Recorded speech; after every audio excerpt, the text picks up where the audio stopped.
चलिए आज के इस गहरे विश्लेषण की शुरुआत करते हैं।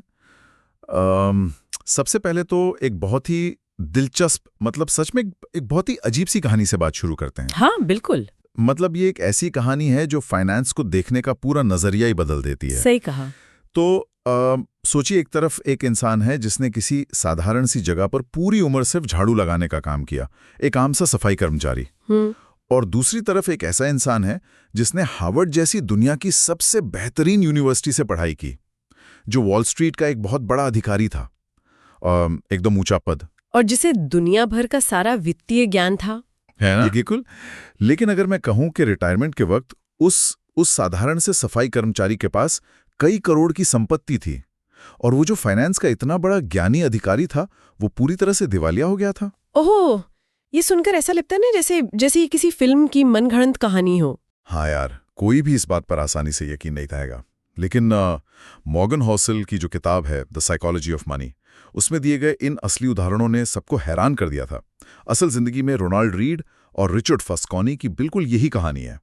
और पता है, ये कहानी उस सबसे बड़े भ्रम को पूरी तरह से तोड़ देती है जो सदियों से हमारे समाज के दिमाग में बैठा हुआ है। कौन सा भ्रम? यही कि मतलब हम हमेशा से यही मानते आए हैं कि फाइनेंस या जो पैसे का प्रबंधन है वो एक बहुत ही सटीक विज्ञान है। हम सोचते हैं कि ये भौतिक विज्ञान या गणित की तरह है। हाँ, जहाँ 2 और 2 हमेशा 4 ही होते हैं। बिल्कुल, हमें लगता है कि बस कुछ नियमों का पालन करो और परिणाम मिल जाएगा। लेकिन जब हम इंसानी व्यवहार का गहराई से अध्ययन करते हैं ना, तो ये साफ हो जाता है कि पैसा और संपत्ति किसी स्प्रेडशीट के मोहताज बिल्कुल नहीं है। ये सच में एक बहुत ही अजीब और हैरान करने वाली बात है, क्योंकि मतलब बचपन से हमें यही सिखाया जाता है कि अपनी आय में से खर्च घटा दो, तो जो बचता है वो हमारी बचत है। हाँ, सुनने में सब कुछ एकदम ब्लैक एंड व्हाइट लगता है, एकदम साफ। सही बात है।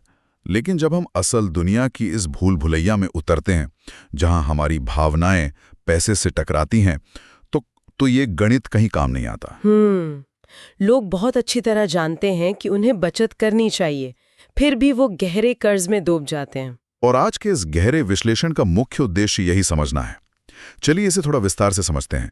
हम उन सभी बुनियादी बातों को डीकोड करने वाले हैं जो ये तय करती हैं कि कोई अपनी आर्थिक आज़ादी कैसे हासिल कर सकता है। हाँ, और ये चर्चा उन सभी लोगों के लिए बहुत ज़रूरी है जो शायद अभी-अभी पैसा कमाना शुरू कर रहे हैं या जो पहले से ही निवेश की दुनिया में हैं। बिल्कुल। तो चलिए इस गुत्थी को सुलझाते हैं। अगर हम उसी सफाई कर्मचारी की कहानी पर वापस जाएं, तो सबसे पहला सवाल यही उठता है कि उसने आखिर ऐसा क्या किया? बहुत ही स्वाभाविक सवाल है ये। क्योंकि समाज में जब हम संपत्ति या वेल्थ के बारे में सोचते हैं, तो हमारे दिमाग में तुरंत एक बड़ी सी हवेली, बाहर खड़ी महंगी गाड़ियां और वैसी ही शानदार जीवन शैली की तस्वीर उभरती है। हम उसी को सफलता मान लेते हैं। और यहाँ जो बात सबसे दिलचस्प है वो ये है कि यहीं पर समाज की सबसे बड़ी चूक होती है। हम अक्सर अमीर होने और संपत्तिवान या वेल्दी होने के बीच के गहरे फर्क को समझ ही नहीं पाते। अच्छा, तो अमीर होना और संपत्तिवान होना ये दोनों अलग अलग बातें? बिल्कुल अलग हैं। अमीर होना मुख्य रूप से इंसान की वर्तमान आय और उसके खर्च करने की क्षमता से जुड़ा है। थोड़ा और समझाइए। मतलब अगर कोई इंसान सड़क पर करोड़ों की गाड़ी चला रहा है, तो हम उसकी वित्तीय स्थिति के बारे में सिर्फ एक बात पूरे यकीन के साथ कह सकते हैं, वो ये कि या तो उसके बैंक खाते में अब करोड़ों रुपए कम हो गए हैं या फिर वो बैंक का उतना ही बड़ा कर्जदार है। ओह, मतलब हम सिर्फ वो देखते हैं जो पैसा खर्च किया जा चुका है। एकदम सही। हम दिखावे को देखकर मान लेते हैं कि सामने वाले के पास बहुत पैसा है। तो अगर पैसा कमाना एक बीज बोने जैसा है, तो फिर असली संपत्ति क्या है? इसे ऐसे सोच सकते हैं कि जैसे एक इंसान एक पौधा लगाता है, वो उसमें रोज पानी डालता है। हाँ। लेकिन असली संपत्ति उस पेड़ की वो घनी छाया है जो 20 या 30 साल की कड़ी मेहनत और इंतजार के बाद जाकर मिलती है। बहुत ही बेहतरीन उपमा है ये, है ना? क्या सिर्फ आज बीज बो देने से कोई कल ही रातों रात उस ठंडी छाया में आराम से बैठ सकता है? ये तो प्राकृतिक के नियमों के ही खिलाफ है। और ये उपमा गहराई तक जाती है क्योंकि छाया बनने की प्रक्रिया बहुत धीमी, अदृश्य और एकदम मौन होती है। अदृश्य। हाँ, इसी तरह असली संपत्ति वो पैसा है जिसे कभी खर्च ही नहीं किया गया। ये वो महंगी घड़ी है जो दुकान के शोकेस में ही छोड़ दी गई। वो नया फोन है जिसे पुराने फोन के काम करते हुए भी नहीं खरीदा गया। अच्छा, तो जो पैसा हमने रोक लिया वही हमारी असली संपत्ति है? बिल्कुल। संपत्ति वो आर्थिक आजादी है, वो मानसिक शांति है जो हमें भविष्य में मिलती है। हमारी मानसिकता ये तय करती है कि हमें आज की तुरंत मिलने वाली खुशी चाहिए या भविष्य का वो विकल्प जो हमें कुछ भी करने की आजादी दे सके। लेकिन यहाँ एक बहुत बड़ी व्यावहारिक समस्या भी तो पैदा होती है ना? वो कैसे? अगर असली संपत्ति वास्तव में अदृश्य है, मतलब अगर वो किसी बैंक खाते में चुपचाप पड़ी है या निवेश की गई है और दुनिया को दिखाई नहीं दे रही है, तो समाज में कोई भी इंसान अच्छे वित्तीय व्यवहार की नकल कैसे करेगा? ये बहुत ही गहरा सवाल है। मतलब हम इंसान तो वही सीखते हैं जो हम देखते हैं। अगर हमें पता ही नहीं चलेगा कि हमारे पड़ोसी ने पैसे कैसे बचाए, तो हम तो बस उसके घर आए नए टीवी की ही नकल करेंगे ना। और यहीं पर मनोविज्ञान पूरी तरह से गणित पर हावी हो जाता है, क्योंकि संपत्ति का कोई सीधा आंखों देखा प्रदर्शन नहीं होता, इसलिए लोग अनजाने में उन चीजों की नकल करने लगते हैं जो असल में पैसे के खत्म होने का प्रतीक है। मतलब वो खर्च करने की नकल करते हैं, बचत की नहीं। हाँ। समाज में रुतबा दिखाने की अंधी ओढ़ इंसान को अंदर से खोखला कर देती है। उस सफाई कर्मचारी ने करोड़ों इसलिए बनाए क्योंकि उसने कभी ये साबित करने की कोशिश ही नहीं की कि उसके पास पैसा है। उसे किसी को दिखाना नहीं था। बिल्कुल। जबकि उस बड़े अधिकारी ने अपना सारा पैसा सिर्फ ये दिखाने में उड़ा दिया कि वो दुनिया की नजरों में कितना सफल है। यार, ये तो बहुत ही कमाल की बात है। लेकिन अगर ये सच है कि संपत्ति उन चीजों से बनती है जो हम नहीं खरीदते, तो इसका सीधा संबंध हमारी रोजमर्रा की आदतों से जुड़ जाता है। 100% जुड़ता है। लेकिन यहाँ मैं थोड़ा एक चुनौती देना चाहूंगा। हाँ, बताइए। जब हम ये कहते हैं कि लोग समाज को दिखाने के लिए खर्च करते हैं और उन्हें अपनी आय और अपने अहंकार के बीच का अंतर समझना चाहिए, तो क्या ये बात सिर्फ उन लोगों पर लागू नहीं होती जो पहले से ही बहुत पैसा कमाते? आपका इशारा किस तरफ है? मेरा मतलब है कि एक ऐसा इंसान जो बहुत ही न्यूनतम मजदूरी पर काम कर रहा है, जिसके पास महीने के अंत में मुश्किल से ही कुछ बचता है, उसके लिए बचत करना कोई अहंकार का मुद्दा तो नहीं हो सकता ना? नहीं, बिल्कुल नहीं। वो तो सीधा सीधा उसके जीवित रहने और बुनियादी जरूरतें पूरी करने का संघर्ष है। तो हम उन पर यह मनोविज्ञान कैसे लागू कर सकते हैं? ये एक बहुत ही जरूरी और जमीनी हकीकत से जुड़ा सवाल है। हमें ये साफ तौर पर समझना होगा कि गरीबी और वित्तीय मनोविज्ञान ये दो अलग अलग चीजें हैं। हाँ। जब कोई व्यक्ति अपनी बुनियादी जरूरतें जैसे भोजन, शिक्षा या स्वास्थ्य पूरी करने के लिए संघर्ष कर रहा है, तो वहां मनोविज्ञान से ज्यादा आर्थिक विषमताएं काम कर रही होती हैं। सही बात है। वहां तो पैसा ही नहीं है तो अहंकार कहां से आएगा? बिल्कुल।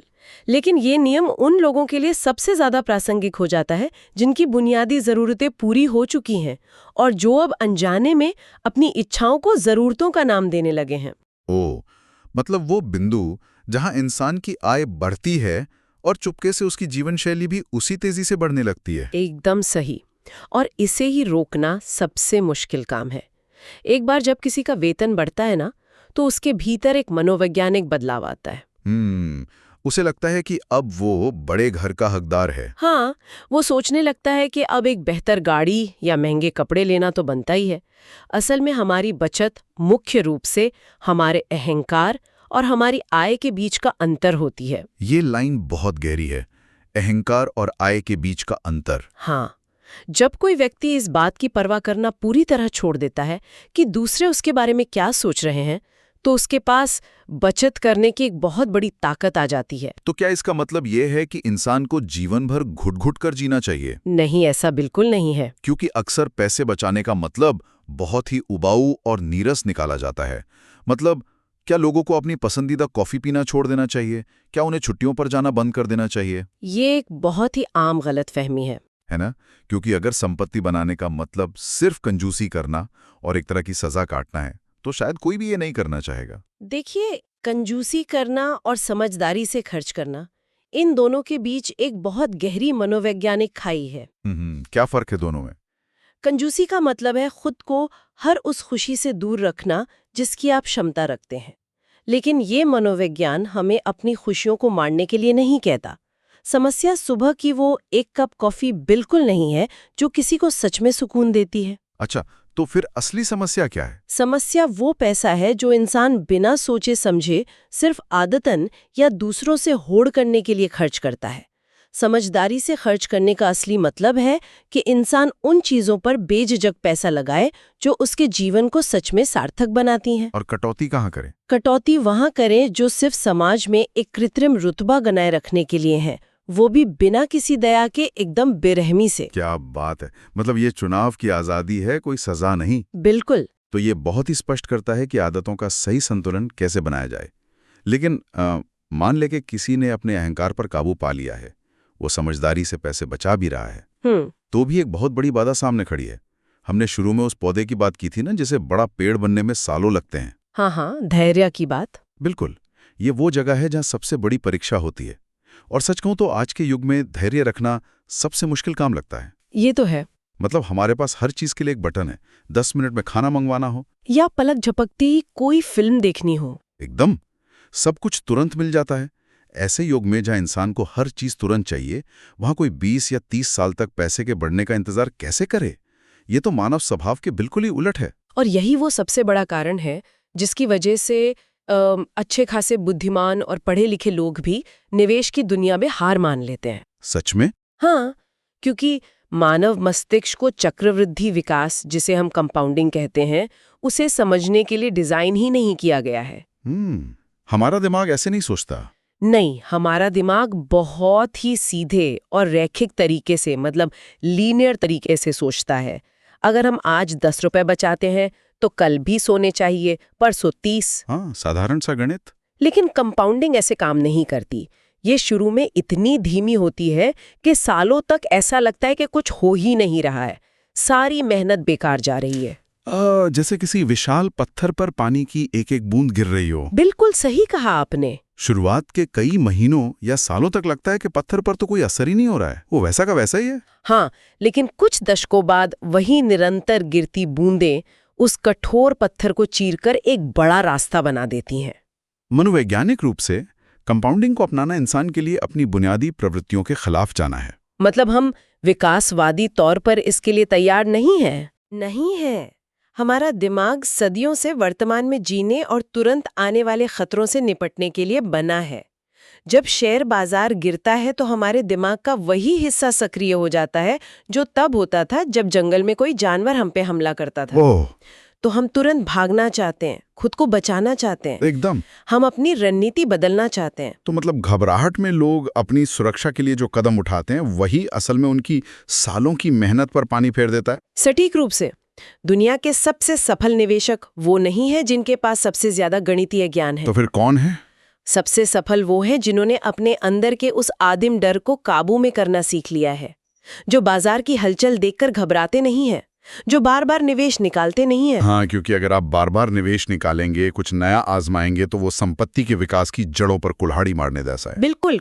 समय ही वो इकलौता जादुई तत्व है जो सामान्य सी बचत को एक विशाल संपत्ति में बदल सकता है। ये बहुत ही भयानक लगता है कि हमारा अपना ही दिमाग हमारा सबसे बड़ा दुश्मन बन सकता है। सच में। लेकिन चलिए इस पूरी प्रक्रिया में एक और पेंच को समझते हैं। मान लेते हैं कि किसी के पास बहुत धैर्य है, उसने पैसे बचाए और उस पैसे को अगले 30 सालों के लिए अपने सामान्य बैंक खाते में या पुरानी पीढ़ी की तरह किसी सुरक्षित तिजोरी में बंद करके रख दिया। उसे लगता है कि उसने सब कुछ सही किया। लेकिन क्या आज के समय में सिर्फ इतना करना काफी है? इसे मैं एक बहुत ही व्यावहारिक उपमा से समझने की कोशिश करता हूं। बताइए। मान लीजिए आपने अपनी कंपनी के लिए एक बहुत ही होनहार, मेहनती और बेतहाशा बुद्धिमान कर्मचारी को काम पर रखा है। ठीक है।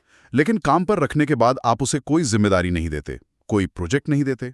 आप बस उसे एक खाली कमरे में 10 साल के लिए बंद कर देते हैं। अरे बाप रे। तो क्या होगा? वो ना सिर्फ आपकी कंपनी के लिए कुछ नया बनाने में नाकाम रहेगा, बल्कि सालों तक कुछ ना करने के कारण वो अपने सारे पुराने कौशल और अपनी धार भी भूल जाएगा। वो आलसी हो जाएगा। ये एक बहुत ही शानदार और आंखें खोलने वाली उपमा है।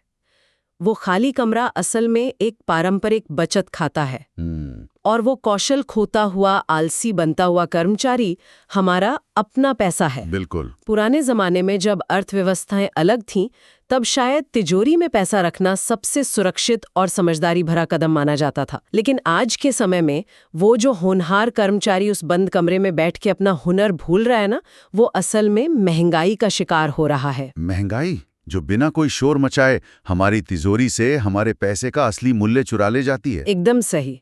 समय के साथ सिर्फ रखे हुए पैसे की क्रय शक्ति यानी सामान खरीदने की क्षमता लगातार कम होती जाती है। जो सामान आज 100 रुपए में आता है वो 10 साल बाद 200 में आएगा। हाँ, ये तो हम रोजमर्रा की जिंदगी में देखते ही हैं। तो अगर कोई इंसान अपने पैसे को सिर्फ सुरक्षित रखने के नाम पर एक जगह छोड़ देता है तो वो अनजाने में दुनिया का सबसे बड़ा जोखिम ले रहा है। अपनी ही संपत्ति की ताकत को खो देने का जोखिम। बिल्कुल। तो जो लोग ये सोचते हैं कि वो शेयर बाजार या आधुनिक निवेश से दूर रहकर कोई जोखिम नहीं ले रहे हैं, वो असल में एक अदृश्य आग में अपना पैसा धीरे धीरे जला रहे हैं। ठीक ऐसा ही है। इसीलिए आज के समय में पैसे को सही जगह पर काम पर लगाना कोई शौक नहीं रह गया है। ये आर्थिक रूप से जीवित रहने की एक बुनियादी जरूरत है। मतलब आधुनिक रणनीतियों का इस्तेमाल करना ही होगा। हाँ, जैसे इंडेक्स फंड्स या स्टॉक्स का उपयोग करना जरूरी है ताकि पैसे की विकास दर कम से कम महंगाई दर से ऊपर रहे। ये पैसे को वो आज़ादी देना है जहां आपका कर्मचारी आपके लिए दिन रात काम करे। लेकिन फिर वही बात आ जाती है, ये आधुनिक निवेश भी तभी काम करेगा जब उस कर्मचारी को अपना काम करने के लिए दशकों का समय दिया जाए। बिल्कुल। बिना धैर्य के आधुनिक निवेश और भी खतरनाक हो सकता है। यार, ये सारी कड़ियां आपस में कितनी बेहतरीन तरीके से जुड़ती हैं। इस पूरी चर्चा ने पैसे को देखने का नजरिया ही पूरी तरह से बदल दिया है। मैं सहमत हूँ। अगर हम आज के इस गहरे विश्लेषण का निचोड़ निकालें तो ये बात बिल्कुल शीशे की तरह साफ हो जाती है कि संपत्ति बनाना कोई रहस्यमयी गणितीय फॉर्मूला नहीं है जिसे सिर्फ कुछ ही लोग सुलझा सकते हैं। हाँ, ये पूरी तरह से हमारे अपने व्यवहार, हमारे मनोविज्ञान और हमारी आदतों का दर्पण है। और सच कहूँ तो ये बहुत बड़ी राहत की बात भी है। वो कैसे? क्योंकि इसका सीधा सा मतलब ये है कि आर्थिक आज़ादी पाने के लिए किसी को दुनिया का सबसे चतुर व्यक्ति होने या वॉल स्ट्रीट का बड़ा अधिकारी होने की बिल्कुल जरूरत नहीं है। बिल्कुल। ये सब पूरी तरह से इंसान के अपने व्यक्तिगत नियंत्रण में है। चाहे किसी की उम्र कुछ भी हो या आय कुछ भी हो, वो अपने रोजमर्रा के व्यवहार में छोटे छोटे बदलाव करके एक बहुत बड़ा वित्तीय साम्राज्य खड़ा कर सकता है। बस उसे अपने अहंकार को काबू में रखना है, अपनी आय से कम खर्च करना है, सही जगह निवेश करना है और सबसे बढ़कर समय नाम के उस जादुई तत्व पर भरोसा करना है। यही इस पूरे मनोविज्ञान की असली ताकत है। बिल्कुल। ये बाहरी किस्मत पर नहीं बल्कि हमारी अपनी आंतरिक शक्ति पर निर्भर करता है। और अब इस गहरे विश्लेषण को खत्म करने से पहले जो लोग हमें सुन रहे हैं उनके लिए एक ऐसा विचार जो शायद उन्हें लंबे समय तक सोचने पर मजबूर करेगा। जरूर। अगर पैसा और संपत्ति वास्तव में सिर्फ हमारे मनोविज्ञान, हमारे धैर्य और हमारी आदतों का ही खेल है, तो हमारी जिंदगी के और कौन से ऐसे बड़े पहलू हैं जिन्हें हम अक्सर खराब किस्मत या बाहरी परिस्थितियों का दोष देकर छोड़ देते हैं? बहुत ही शक्तिशाली सवाल है ये, है ना? चाहे वो हमारे आपसी रिश्ते हों, हमारा शारीरिक स्वास्थ्य हो या हमारा करियर, क्या वो भी असल में हमारे अपने ही दिमाग, हमारी छिपी हुई आदतों और तुरंत परिणाम पाने की जल्दबाजी का ही नतीजा है? शायद अगर हम ध्यान से देखें तो जिंदगी का हर बड़ा परिणाम, चाहे वो अच्छा हो या बुरा, हमारे रोजमर्रा के छोटे छोटे व्यवहारों में ही छिपा होता है। बिल्कुल सही कहा। तो शायद हमें अपने जीवन को सुधारने के लिए किसी नए फॉर्मूले की नहीं बल्कि बस अपने ही व्यवहार को करीब से देखने के लिए एक साफ आईने की जरूरत है। आज के इस गहरे विश्लेषण में बस इतना ही। इन विचारों पर गहराई से विचार जरूर कीजिएगा।